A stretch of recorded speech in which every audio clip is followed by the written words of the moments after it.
এটা কি রান্না করছি, একটু ডাউল দিয়ে মাছের মাথা দিয়ে রান্না করতেছি। এটাকে আমরা বলি মুড়িঘণ্ট, ঠিক আছে। এটা অনেক শুকায় যাবে, তারপর নামাবো।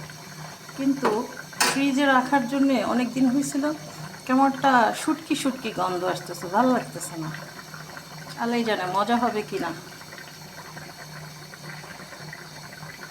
সবাই ভালো থাকো, আল্লাহ হাফিজ। এই যে হয়ে গেল রান্না, এই দেখো।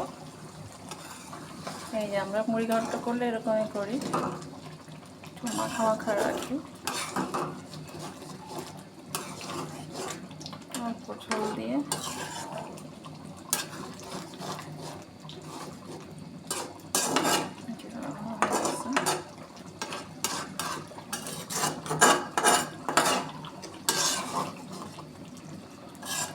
হয়ে গেছে, এখন নামিয়ে নেব। কেমন হলো তোমরা বলো। হ্যাঁ, আল্লাহ হাফেজ, সবাই ভালো থেকো।